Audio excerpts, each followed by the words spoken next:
네, 할렐루야. 반갑습니다. 바이블 클렌지 3기에 오신 여러분들, 특별히 또 풍요로운 빛 4기 과정에 오신 여러분들을 환영합니다. 한 주간 잘 지내셨죠? 네. 그리고 2A, 2B, 또 3A, 3B 열심히 잘 풀어보고 계시죠? 여러분, 지난주에 저희가 첫 만남에서 설명을 드린 것처럼 이 풍요로운 빛 과정에서 가장 중요한 것은 여러분들이 이 책을 가지고 얼마나 열심히 예습을 하고 오시냐에 달려 있습니다. 그래서 저희는 예습을 하셨다라고 그렇게 생각을 하고 시작을 하기 때문에 지난주처럼 일일이 문제를 그렇게 하나씩 다 풀어보거나 그렇게 하지는 않습니다. 그래서 중요한 것만 이야기를 나누고 또 넘어가도록 하도록 하겠습니다. 그렇기 때문에 여러분들 열심히 책을 보시면서 또 문제가 좀 쉽고 반복되고 또 약간 이 질문은 터무니없는 질문 같아 보이는 그런 질문이 있더라도 여러분들 열심히 문제를 풀어 주시기를 바랍니다. 네, 그러면 오늘은 2과 2a 성경이 어떻게 기록되었는가, 2b 성경의 진리에 대해서 우리가 함께 나누도록 하겠습니다. 먼저 2a 복수 문제를 한번 우리가 풀어보도록 하겠습니다. 여러분들이 가지고 있는 책으로는 37페이지입니다. 37페이지를 펼쳐보시면 여러분들이 열심히 1번부터 4번까지 답을 적어 놓으신 것이 보이실 것입니다. 우리가 그것을 확인하면서 지금 한번 복수 문제를 풀어보도록 하겠습니다. 자, 2과 2a의 성경이 어떻게 기록되었는가에서 여러분들이 잘 기억해야 될 중요한 말씀이 있었습니다. 바로 베드로 후서 1장 21절 말씀인데요. 같이 한번 읽어보겠습니다. 예언은 언제든지 사람의 뜻으로 낸 것이 아니요 오직 성령의 감동하심을 받은 사람들이 하나님께 받아 말한 것임이라. 자, 예언은 언제든지 사람의 뜻으로 낸 것이 아니라 성령의 감동하심이다 라는 것입니다. 이게 성경이 어떻게 기록되었는가에서 가장 중요한 말씀입니다. 성경은 바로 성령의 감동하심으로 인간이 썼지만 그 인간은 대리자로서 성경을 쓴 것뿐이고 그 성경을 쓸 수 있도록 감동을 주신 분은 바로 성령 하나님이다 라는 것을 여러분 기억할 수 있었으면 좋겠습니다. 그래서 이 베드로후서 1장 21절 말씀은 여러분들 충분히 많이 읽어보시고 또 암송을 하실 수 있으면 또 더없이 좋을 것 같습니다. 자, 두 번째 문제, 성경의 저자들은 하나님의 메시지를 어떻게 전달하였나요? 자, 성경의 저자들은 어떻게 전달했습니까? 외국어로 전달했습니까? 아니면 하늘의 언어로 전달했습니까? 그들 동족의 언어로 각각 그 사람이 갖고 있는 모국어로 성경을 볼 수 있도록 했다라는 거죠. 자, 세 번째, 성경 번역은 왜 중요합니까?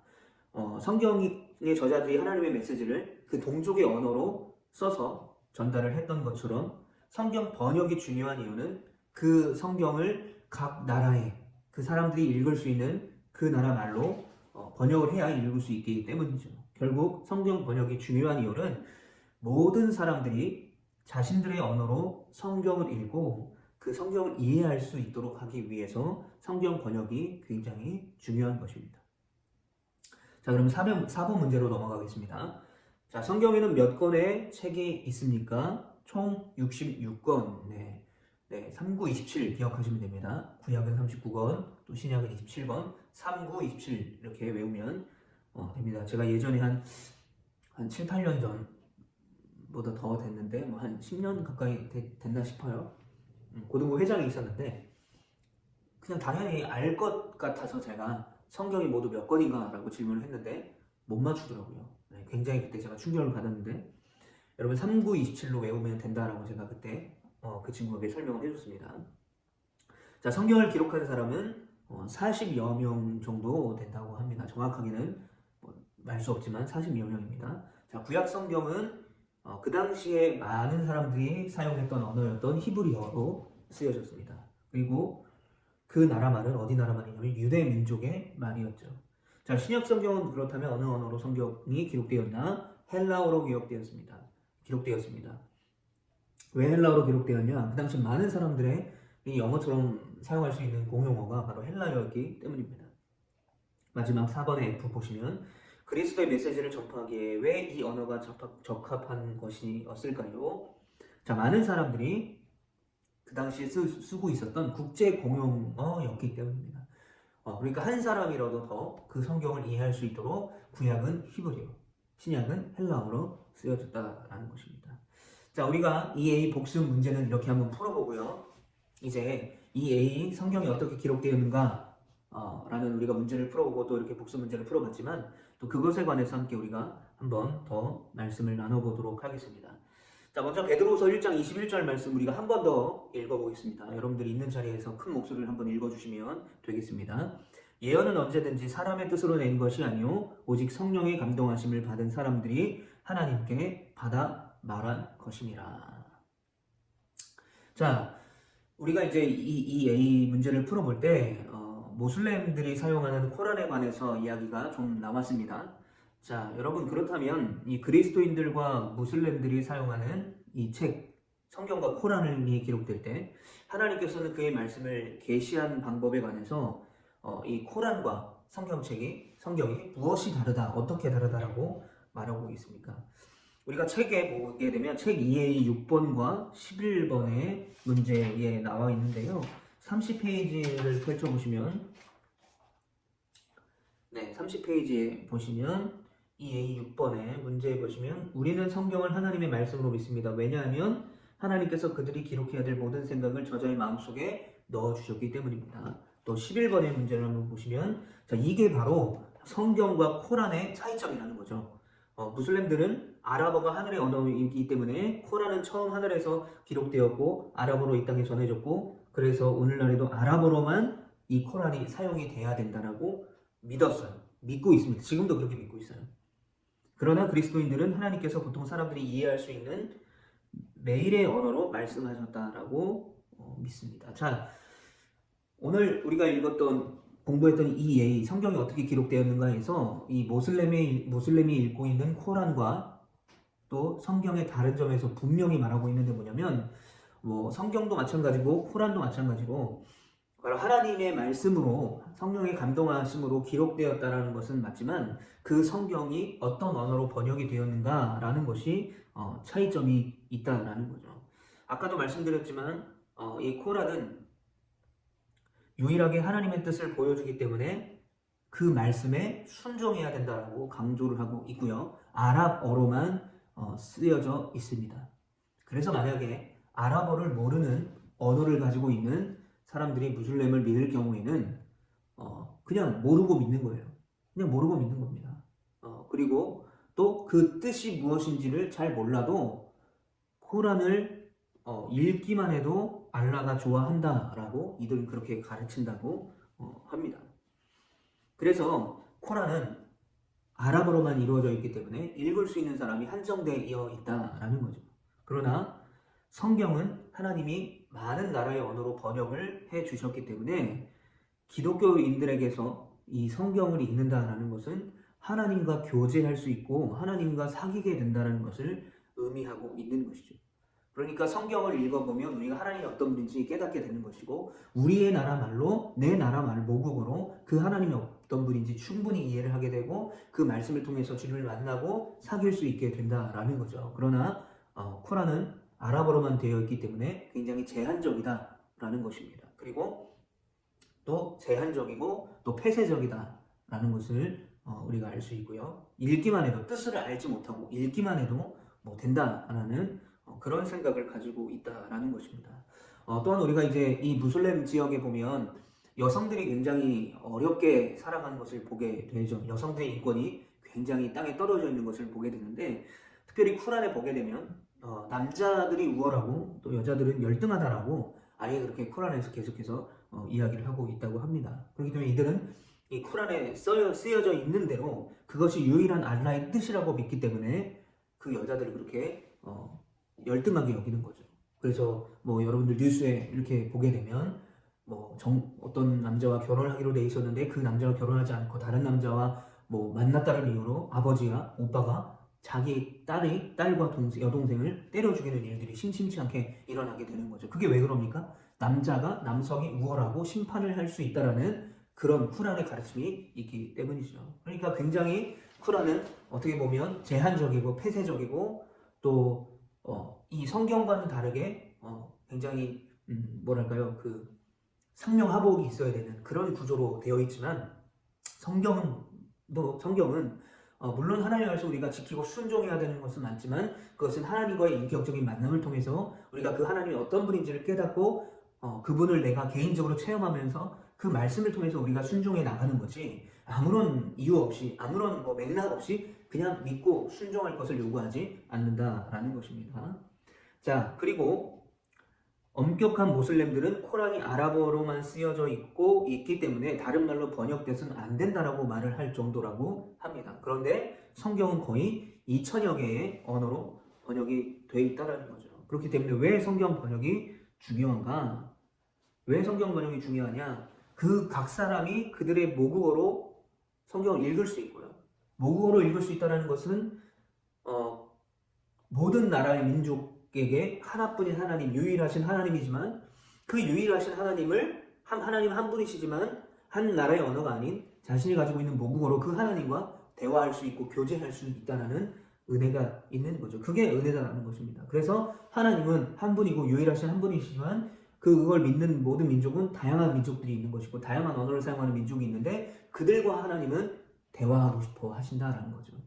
그래서 우리가 신앙생활을 한다는 것은 어쩌면 늘 하나님의 말씀을 읽고 그 말씀의 은혜를 받고 그 살아계신 하나님과 내가 대화하고 교제하는 것 그것이 말씀을 읽는 것 그리고 예배라고 생각을 하게 됩니다. 예전에 우리나라 조선에도 이런 일이 있었죠. 세종대왕님이 한글을 창제를 합니다. 만듭니다. 세종대왕님이 이렇게 이야기를 했다고 합니다. 내가 꿈꾸는 태평성대는 백성이 하려고 하는 일을 원만하게 하게 하는 것이다. 백성들이 글을 모르기 때문에 한자를 모르기 때문에 백성들이 뭔가 하려고 하는 것을 못한다는 거예요. 억울한 일을 당해도 상소를 할 수가 없고 또 어떤 어려운 용어나 또 어려운 이런 법에 관련한 것들 양반이 어떤 권력을 갖고 있으면 또 그것을 대항하거나 또는 그것에 대한 원래 누려야 될 수 있는 그런 기회들을 누리지 못하는 경우들이 많다는 거죠. 왜요? 한자를 모르기 때문에 글을 모르기 때문에 그런 어려움을 당하게 된다는 거예요. 그래서 세종대왕님이 모든 백성들이 자기가 하고자 하는 일을 글을 통해서 할 수 있도록 만들기 위해서 한글을 창제를 하려고 했습니다. 그런데 그 당시에 최만리라는 사람이 이 한글 창제를 반대를 하고요. 그 당시 집현전학자 중에 7명이 반대를 합니다. 이들이 반대를 했던 이유 또 특별히 이 집현전학자 7명과 최만리가 반대를 했지만 이 성균관에 있는 유생들까지도 이 훈민정음 한글을 창제하는 것을 반대했다라고 합니다. 이들이 반대한 이유는 그것입니다. 명나라, 그 당시에 조선이 섬기고 있던 명나라 아시죠? 명절이 되면 그 명나라 황제가 있는 곳에 왕이 절을 해야 되는 그런 굴욕적인 외교 관계에 있었던 그 조선의 그런 어떤 국제적인 위치를 갖고 있었을 때 명나라의 한자를 쓰지 않는 것은 외교 문제에 어려움이 있다라고 판단을 한 것입니다. 또한 이들은 한자에 우월성이 있다라고 생각을 했고요. 양반들이 특히 이것을 반대합니다. 왜냐하면 신분 체제가 붕괴될 수 있기 때문이죠. 이 노비들이나 또는 일반 농민들이나 백성들이 천한 사람들이 예를 들어 글을 알게 된다 그러면 그들이 더 많이 욕을 하게 될 것이 아니냐. 그래서 그 사람들이 갖고 있는 기득권을 놓치지 않기 위해서 그런 반대를 했었다라는 거죠.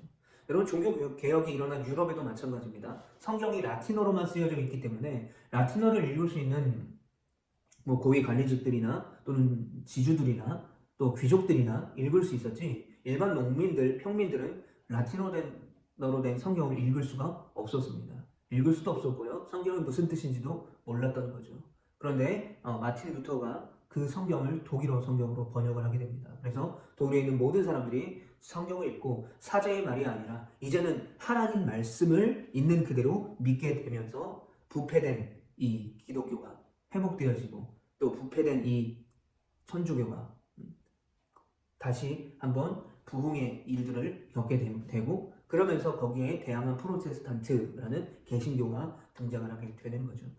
자, 이래서 성경이 번역이 왜 중요하냐? 하나님은 한 분이시지만 모든 민족과 대화하시고 그 성경을 통해서 만남을 갖길 원하신다라는 것입니다.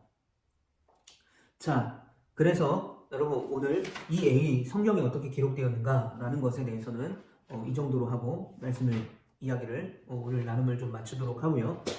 여러분 성경이 번역이 되는 과정은 여러분들이 그런 과정들을 대한성서공회 같은 사이트에 가시면 우리나라에 어떻게 성경이 들어왔는지 어떻게 번역을 하게 되었는지 자세하게 성경의 역사들이 나와 있습니다. 제가 유튜브 링크에 그런 부분들을 한번 올려드릴 텐데요. 여러분 그걸 보시면 우리가 지금 너무나 쉽게 이렇게 어플로 또는 성경책으로 성경을 읽는 것이 너무나 지금은 당연한 것처럼 여겨지겠지만 그 당시에 성경이 보급되는 번역되는 그 과정을 보면 수많은 사람들이 헌신하고 희생했던 것을 볼 수 있게 됩니다. 그래서 여러분들 우리가 성경이 어떻게 기록되었는가, 이렇게 기록되었는가 라는 것에 우리가 지식적인 어떤 배움도 있겠지만 내가 가지고 있는 성경이 또 내가 읽어야 되는 이 하나님의 말씀이 정말 그 고귀한 어떤 사람들의 희생과 시간의 과정을 통해서 이렇게 아름답게 나에게 주어졌구나 라고 생각하시고 말씀을 읽고 말씀을 가까이 하고 또 그 말씀을 귀하게 여길 수 있는 여러분들이 되시기를 바랍니다. 자, 이제 2비 성경의 진리로 넘어가도록 하겠습니다. 우리 2비 복습 문제 한번 보겠습니다. 네, 48페이지입니다. 48페이지. 자, 이 성경의 진리, 2비 성경의 진리에서는 이 성경이 왜 진리인가에 대해서 5가지의 사실을 통해서 이 성경의 진리임을 증명해주고 있죠. 자, 성경의 신뢰성을 보여주는 5가지의 증거를 적으십시오. 첫 번째는 기록된 말씀의 정확성입니다. 두 번째는 고고학적 기록이고요. 세 번째로는 성경의 이야기가 정직하다는 것입니다. 좋은 이야기도 있지만 나쁜 이야기도 있다. 부끄러운 이야기도 있고 또 성공한 이야기도 있다. 네 번째, 메시지가 통일적이다 라는 거죠. 다양한 저자가 썼지만 결국 통일성을 가지고 있다는 것은 이 성경을 우리가 믿을 만한 것이고 성경이 진리다라고 우리가 믿을 수 있다라는 것입니다. 마지막, 그것은 예수님의 가르침이다. 자, 이 5가지를 여러분 머릿속에 잘 기억을 하셨으면 좋겠습니다. 5가지. 자, 이 5가지에 대해서 우리가 조금 더 살펴보도록 하겠습니다. 자, 첫 번째는 말씀의 정확성입니다. 말씀의 정확성. 자, 우리 마가복음 2장 1절부터 12절까지의 말씀을 한번 보게 되면요. 이제 그 내용에 보면 마가복음 2장 1절부터 12절에 보면 예수님이 이제 가버나움에 들어가시고 그곳에 들어갔는데 이제 소문이 너무 많이 나서 예수님의 소문이 너무 많이 나서 많은 사람이 모였습니다. 그러니까 너무나 많은 사람이 모였기 때문에 정말 치료가 필요한 그리고 정말 회복이 필요한 도움이 필요한 사람이 이 너무 많은 인파가 몰려있기 때문에 도움을 받을 수가 없었어요. 그래서 중풍병자가 심각한 중풍병을 앓고 있던 중풍병자가 있었는데 그 중풍병자를 사람들이 메워가지고 무리들 때문에 갈 수 없어서 위에 지붕을 뜯어서 구멍을 내서 중풍병자를 내려주죠. 마치 헬리콥터에서 낙하하는 것처럼 그렇게 내려줍니다. 그러면서 그때 이제 예수님이 그들의 믿음을 보시고 또 그들의 죄를 용서하시고 치유하시는 일이 일어나게 되죠. 그런데 서기관들이 그 안에서 보면서 야, 저 예수가 누군데 저렇게 신성모독하고 있냐? 하나님 한 분에 능히 죄를 사할 수가 있는 사람이 없는데 저 사람이 누구길래 그러냐? 라는 내용들이 나오게 됩니다. 자, 마가복음 2장 1절부터 12절 말씀 여러분들 한번 펼쳐보시고요. 기적을 예수님의 가르침으로부터 분리할 수 있는가?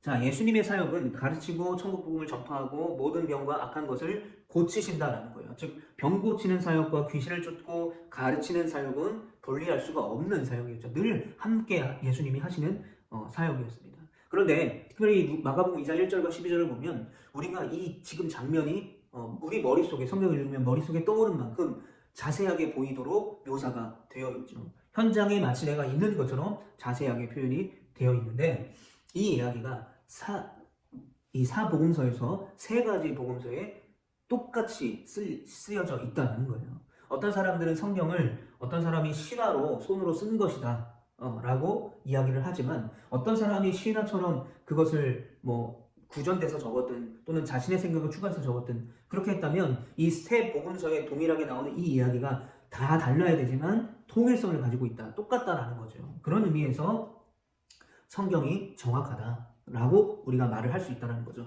단순히 우리가 마가복음 2장 말씀을 찾아봤지만 이제 사복음서에 등장하는 오병이어라든지 그런 이야기를 보면 굉장히 이 사복음서가 말하는 내용이 저자가 다 다르지만 똑같은 것을 보게 돼요. 저작 연대 시기도 다른데 거의 말씀이 똑같은 것을 보게 되는 거죠. 그런 면을 통해서 우리가 말씀이 정확하다는 것을 알고 있습니다. 그리고 무엇보다도 더 중요한 것은 우리가 눈으로 볼 수 있는 증거들이 존재한다는 거예요. 실제로 고고학적 기록들이 있다는 거예요. 이스라엘 성지순례 기독교 유적지를 갔다 왔는데 거기에 보면 그런 고고학적 증거들이 너무나 잘 나타나 있습니다. 그렇기 때문에 이 성경이 거짓이 아니다. 성경이 진리이다라고 우리가 말을 할 수 있다라는 거죠. 자, 그리고 세 번째는 성경의 이야기가 정직하다라는 것입니다. 여러분 2B의 11번을 한번 찾아볼까요? 2B의 11번 몇 페이지냐면 42페이지입니다. 42페이지 2B의 11번. 자, 어떤 기독교적인 전통에서는 성인들, 예를 들어 아빌리아의 성 테레사, 아일랜드의 성 패트릭, 이제 성인들을 말하는 것입니다. 신뢰한대요. 아마 당신도 그런 이야기를 들었거나 읽은 적이 있었을 것입니다. 그런 이야기들 중에서 보통 언급되지 않는 것들은 어떤 것이 있을까요? 자, 성인들의 기적적인 능력, 도덕적인 우수성, 지혜로운 말. 왜냐하면 그것은 성인들의 이야기이기 때문에 그 사람들의 좋은 면만 부각시켜서 쓰여져 있다는 거죠. 그러나 그들의 죄와 악함에 대해서, 그들의 실패에 대해서, 실수에 대해서는 기록하고 있지 않다라는 것입니다. 그러나 성경에서는 그 수많은 놀라운 뛰어난 성경의 인물들조차도 그들이 죄 가운데 빠져 있을 때, 실패했을 때, 또 넘어졌을 때, 그들이 하나님을 버렸을 때, 멀리했을 때 이런 모습들까지도 다 정확하게 또 정직하게 쓰고 있다라는 거죠.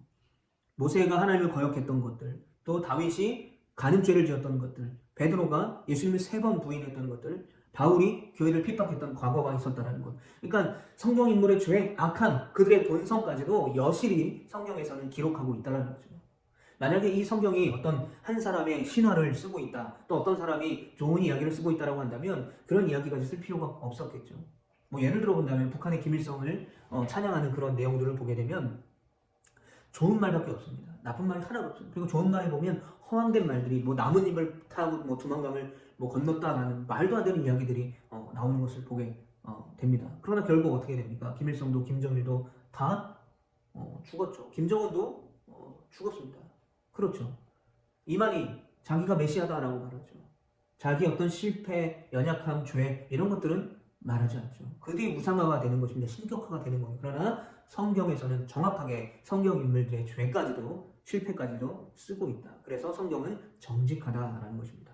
자, 네 번째로는 메시지의 통일성을 가지고 있다. 아까 사복음서에서 뭐 복음서 3개가 내용이 거의 비슷하다. 또 사복음서에 4개 다 나오는 이야기, 오병 이야기 같은 것이 비슷하다라고 이야기를 했는데 뭐 그런 것보다 마찬가지인데 여기서 말하는 메시지의 통일성은 뭐냐면 18번을 한번 문제를 열어보시면 45페이지입니다. 45페이지 18번에 보면 기원전 이제 1000년의 다윗 왕에 대해서 이렇게 고백을 하고 있죠. 개들이 나를 에워쌌으며 악한 무리가 나를 둘러 내 수족을 찔렀나이다. 내가 내 모든 뼈를 셀 수 있나이다. 그들이 나를 주목하여 보고 내 겉옷을 나누며 속옷을 제비 뽑았나이다. 자, 다윗 왕이 십자가에 관한 이야기를 하고 있어요. 개들이 나를 에워쌌고 악한 무리가 나를 둘러 내 수족을 찔렀으며 BC면 기원 전이죠. 예수 그리스도 본 크라이스트, 예수님이 탄생하기 전 1000년 전에 이미 다윗이 이 십자가에 대한 이야기를 너무나 상세하게 적어놓고 있다는 것입니다.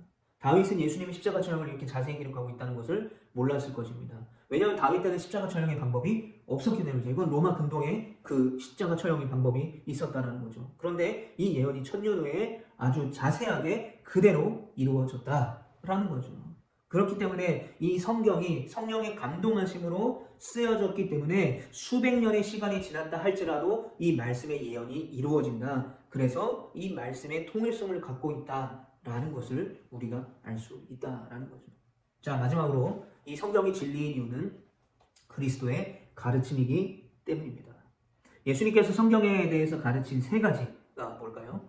자, 성경에 대해서 가르친 2B 20번에서 22번, 우리 40페이지인 것 같은데요. 한번 찾아보겠습니다. 2B 20번에서 40페이지가 아니라 46페이지입니다.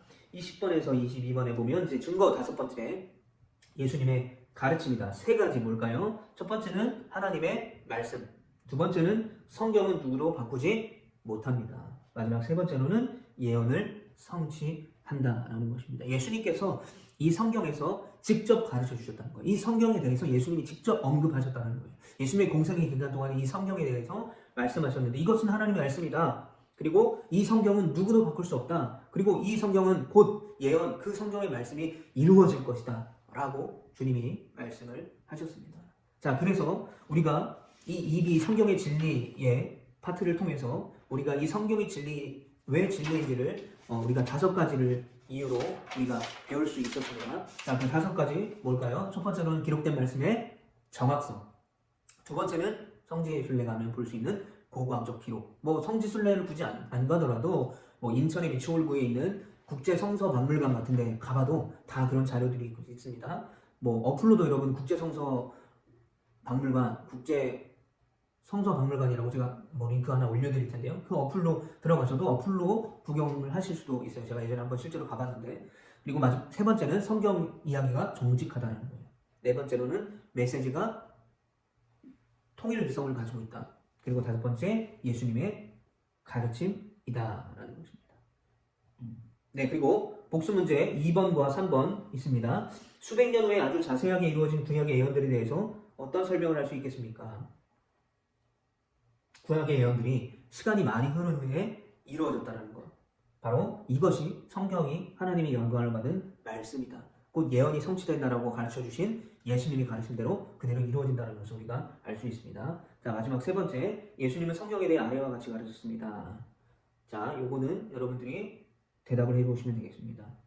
네, 요거는 제가 뭐 성경은 하나님의 말씀이다. yes. 성경에는 많은 오류가 있다. 아니죠. no. 성경의 예언은 반드시 성취된다. yes, 맞습니다. 성경은 신뢰할 수 있다. 맞습니다. 성경은 변조된 것이다. 아니다. 성경은 사람의 가르침을 담고 있다. 아니죠. 사람의 말이 쓰여져 있긴 하지만 사람의 가르침이 아니라 하나님의 가르침이 담겨져 있다라는 것입니다.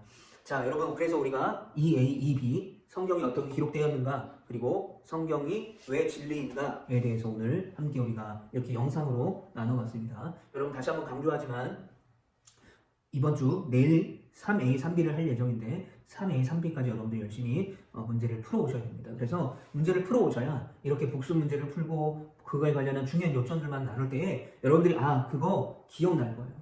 그리고 뭐 2A의 11번 문제를 봅시다 했을 때 그때 내 답이 쓰여져 있어야 그것을 가지고 이야기를 나눌 수 있을 것입니다. 여러분, 저희가 이제 영상과 또 현장을 병행해서 우리가 한 5주 정도로 원래는 20주 과정인데 5주 정도의 과정으로 또 압축해서 맞추려고 하니까요. 여러분 열심히 잘 따라와 주시기를 바라겠습니다.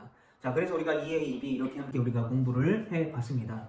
자, 우리가 EAEB를 마치면서 우리가 함께 이렇게 기도했으면 좋겠습니다. 하나님 우리에게 그 놀라운 말씀, 그 능력의 말씀을 주심에 너무나 감사드립니다. 우리가 하나님의 말씀을 대할 때 감사함으로 말씀을 대하게 하시고 또 감사함뿐만 아니라 그 말씀의 전적인 확신을 가지고 성경을 읽고 묵상하고 그 받은 은혜로 살아갈 수 있도록 주님 인도하여 주시옵소서. 함께 기도하고 또 그렇게 말씀의 은혜와 말씀의 능력으로 살아갈 수 있는 우리 모두가 되기를 간절히 축복합니다. 제가 기도하고 마치겠습니다. 사랑의 하나님 감사드립니다. 오늘 풍요로운 빛 과정 EAEB 또 성경이 어떻게 기록되었는가 또 성경의 진리에 대해서 우리가 함께 나눌 수 있도록 인도해 주신 주님 너무나 감사드립니다. 모든 내용이 다 중요하지만 우리가 이 성경의 무오함을 다시 한번 깨닫고 이 성경의 진리임을 다시 한번 깨닫고 또 이 성경이 우리에게 주어졌을 때 얼마나 많은 어려움의 과정을 거치고 시간을 거쳐서 우리에게 왔는지를 바라보며 감사함으로 기쁨으로 우리가 말씀을 대하고 말씀을 읽고 묵상하고 은혜받은 대로 살아갈 수 있는 우리의 풍요로운 빛 흔들릴 수 있도록 하나님 인도하여 주시옵소서. 많은 인원은 아니지만 우리가 우리 4명의 우리 모든 성도님들이 함께 이 풍요로운 빛 과정을 해나갈 때 부족함 없도록 하나님 인도하여 주시고 말씀을 알아가고 우리가 지식을 쌓아가는 것도 중요하지만 그럴 때마다 더 하나님께서 부어주시는 놀라운 은혜가 우리의 삶 가운데 가득할 수 있도록 하나님 인도하여 주셔서 우리가 성경의 지식을 자랑하는 것이 아니라 그 말씀을 통하여 우리 가운데 역사하시는 그 하나님, 내 삶에 일하시는 하나님을 자랑하고 나눌 수 있고 베풀 수 있는, 전할 수 있는 우리 모두가 될 수 있도록 주님 인도하여 주시옵소서. 또 내일 수요일에 우리가 현장을 보면서 또 3A 3B를 공부할 때도 하나님 지혜를 주시고 은혜를 더하여 주셔서 잘 감당할 수 있도록 인도하여 주시옵소서. 예수님의 이름으로 감사하며 기도합니다. 아멘. 감사합니다. 우리 하나님께 영광의 박수 하겠습니다. 네, 마치겠습니다. 감사합니다.